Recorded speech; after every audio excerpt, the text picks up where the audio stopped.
삼자 압수조서에 피의자로 적시한 걸 단순 실수로 치부했고 검사 일도 사람이 하는 일입니다. 실수나 오류라고 하는 건 있을 수 있습니다. 발언권을 달라며 청문회장에서 고함을 치는 등 막무가내 태도를 보였습니다. 국민에게 설명을 못하게 할까?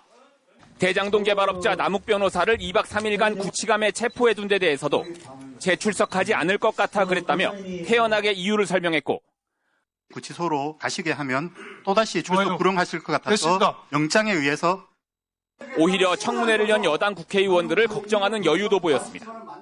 대법원에서 저희 주장이 받아들여진다면 이 의원님들 나중에 어떻게 하시려고? 법원에 제출한 녹취록에 재창영을 실장님이라고 표기해 마치 이 대통령의 측근인 정진상 실장을 연상시켰다는 녹취가 재생되자 재창영 얘기를 꺼내더라고요. 이제야 재창영으로 들린다고 했고 뭐로 들리냐고요? 지금 재창영으로 들립니다. 정진상 실장입니까 이게? 오늘 들어보니까 재창영으로 들리긴 하지만 결국 1기 수사팀으로부터 쓴소리를 들어야 했습니다. 성남시장을 공범으로 집어넣고 배임과 관련된 내용도 굉장히 확장했습니다. 특정 정당에서 주장하고 있는 내용, 그 프레임에 맞춰서 민주당은 검찰의 만행에 치떨리는 노여움이 든다며 수사권 박탈을 강조했습니다. 목에 빳빳이 들고 삿대질하고 적반하장식으로 무리하게 구는 국가공무원이 있습니다. 유일하게 검찰입니다. 검찰 깡패들입니다. 참 구제불능인 자들입니다. 국민의힘은 이 대통령의 죄를 지우려고 검사를 죽음으로 내몰고 있다고 맞섰습니다. 진짜 국가폭력은 현재 더불어민주당이 자행하고 있는 국정조사입니다. 일방적인 호통과 인격적 모독으로 점철된 원님 재판으로 전락된 지 오래입니다. 국조특위는 오는 21일과 28일 추가 청문회를 열 예정입니다. MBC 뉴스 이기주입니다. 김건희 씨의 도이치모터스 주가 조작과 디올백 수수 사건을 무혐의 처리했던 수사팀의 실무검사 등 특검이 조사하려는 검사 3명이 모두 해외에 있는 것으로 확인됐습니다. 이들 중 한 검사는 참고인 조사를 받으라는 특검의 요청에 귀국이 곤란하다고 밝히기도 했는데요. 구승은 기자가 단독 취재했습니다. 2024년 도이치 주가 조작 사건에 연루된 김건희 씨를 무혐의 처분할 당시 실무를 담당했던 최무검사는 김 씨에 대한 종합수사 보고서를 작성했습니다. 2차 종합특검은 수사무마 의혹과 관련해 대면 조사가 필요하다고 판단했지만 최 검사는 앞서 김건희 국정농단 특검의 공식 소환 조사에 불응한 이후 미국으로 연수를 떠난 상황. 종합특검이 참고인 조사를 요청했지만 최 검사가 귀국 거절 의사를 밝힌 것으로 MBC 취재 결과 확인됐습니다. 최 검사는 오늘 수사팀에 이메일로 보낸 답변서에서 수사에 최대한 협조하겠다면서도 자녀 학교 문제 등 상황을 종합하면 귀국하기 심히 곤란한 상황이라고 회신한 것으로 파악됐습니다. 또 장기간 이어온 수사에서 선배 검사들이 의견을 주면 이를 반영해서 정리하고 종합하는 역할을 했을 뿐이라며 윗선의 지시에 따랐을 뿐이라는 취지의 입장을 전달했습니다.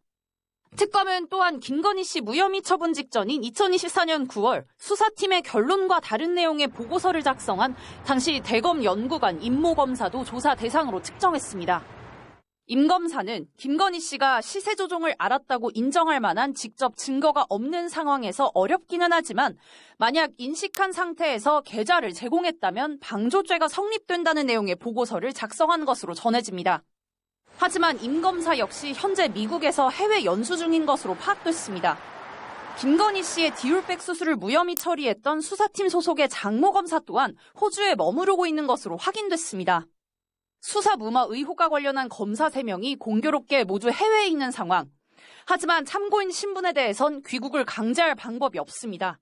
특검팀은 수사 대상자가 적극 협조할 경우 형벌을 감면하도록 하는 특검법 26조 조항을 적극 활용할 방침으로 전해졌습니다. MBC 뉴스 구승우입니다. 동물원을 탈출한 늑대 늑구가 동물원에 다시 돌아왔습니다. 물고기 등을 먹으며 야산에서 버티다 마취총을 맞고 생포됐는데 뱃속에서 낚싯바늘이 발견됐습니다. 김성국 기자가 전해드립니다. 그물망과 마취총 든 사람들이 수로에 주저앉은 늑구를 급히 끌어올립니다. 좀 잘 쉬어요. 오케이. 산소 드세요. 일단 빨리 옮길게요. 늑구는 탈출 열흘째인 오늘 새벽 동물원에서 2km가량 떨어진 고속도로 나들목 인근 수로에서 포획됐습니다. 자취를 감췄던 늑구가 열화상 드론에 다시 포착된 건 어젯밤 11시 45분쯤. 곧 늑구의 위치가 파악되자 수의사와 동물 전문가가 20m까지 접근했고 마취총을 쏴 허벅지에 맞췄습니다. 굉장히 빨리 달리는 상태여서 튀어나가면서 아주 다행히 허벅지에 맞았습니다. 그리고 근육 마취가 잘 되었고 수색당국은 마취총을 맞고 이곳 수로까지 도망치다 쓰러진 늑구를 끝내 생포하는 데 성공했습니다. 늑구를 봤다는 신고에 6시간 넘게 수색했지만 성과가 없어 포기하려는 순간 늑구가 모습을 드러냈습니다. 오늘 아니면 못 잡겠다. 마지막이라는 생각이 들었습니다. 그리고 더 예민해지고 더 빨라졌기 때문에 3일 전보다. 늑구의 위에서는 물고기 등을 잡아먹다 삼킨 2.6cm 길이의 낚싯바늘이 발견됐는데 곧바로 제거 시술이 이뤄졌고 건강은 대체로 양호한 상태입니다. 동물원 측은 늑구의 건강이 회복되면 엄마와 아빠, 남동생과 함께 살던 공간으로 이동시킬 계획입니다. MBC 뉴스 김성국입니다. 이 늑구의 복귀를 많은 시민들이 반기는 가운데 SNS를 중심으로 늑구에 대한 관심도 크게 늘고 있습니다. 그런데 이번 일을 계기로 짚어봐야 할 과제도 많습니다. 전효정 기자입니다. 매일 밤 늑구를 찾아 나섰다 늑구를 발견했던 20대 청년은 늑구의 무사 귀환 소식에 기쁨을 감추지 못했습니다. 너무 기뻐가지고 거기 주변에 또 더 맴돌다가 집에 가서 편하게 발을 뻗고 잘 수 있었던 것 같아요. 네. 월드의 슈퍼스타가 됐으면 좋겠습니다. 동물원 인근 마을 주민들도 가슴을 쓸어내렸습니다. 그 근처에 우리 친구도 살아갖고 조심해라 그러고 불안한 점 맘 놓고 다닐 수 있잖아요. 늑구가 건강해진다면 올해도 한번 늑구 보러 가겠습니다. SNS에서 국민 늑대로 불리며 유명해진 늑구의 무사 귀환 소식에 영국 BBC 방송 등 외신도 주목했고 SNS에서는 대전 유명 빵집인 성심당에서 늑구 빵을 만들거나 대전시에서 늑구 굿즈를 만들어야 한다며 관광상품 아이디어도 잇따랐습니다. 하지만 동물 환경단체들은 이번 사건을 단순 해프닝으로 볼 수 없다며 같은 사고 재발을 막기 위해 사육 방식을 재검토할 때라고 지적했습니다. 그 야생성을 가지고 굴을 파서 탈출하는 데까지 이르렀기 때문에 이 생태적 특성이나 이런 게 동물원에서 잘 고려가 되는지. 늑구 수색에 3,000명이 넘는 경찰과 소방 인력이 투입되는 등 사회적 부담이 발생한 점도 지적됐습니다. 2차, 3차 방지 대책을 빠르게 마련하여 시행하겠습니다. 다시 한번 사과의 말씀을 드리며 동물원 측은 늑구가 열흘간 여러 동물을 접촉했을 가능성이 있어 최소 일주일에서 열흘 정도 전염병 증상을 관찰할 계획입니다.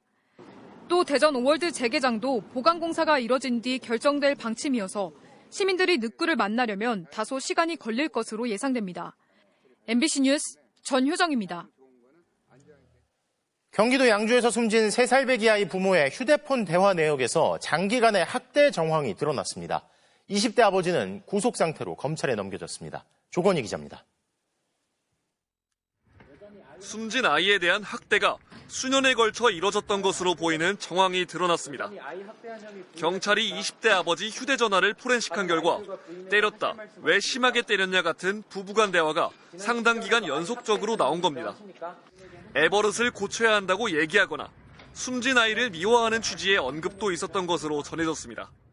올해 초 폰으로 머리 세게 때리는 게 어디 있냐, 오빠가 맞아도 아파할 거다 같은 내용의 메시지도 주고받은 것으로 확인됐습니다.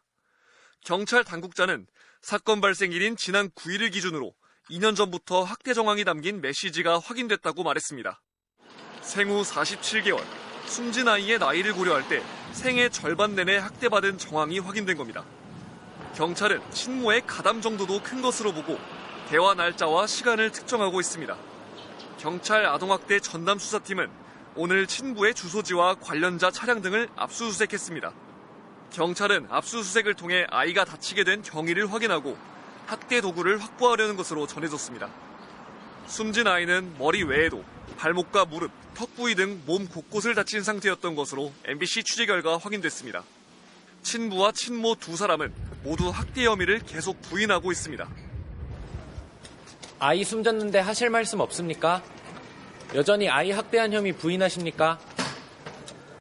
경찰은 친부에게 아동학대 치사 혐의를 적용해 구속 상태로 검찰에 넘겼습니다. 친모를 상대로도 학대 가담 정도와 고의성 여부 등을 계속 수사할 방침입니다. MBC 뉴스 조건입니다.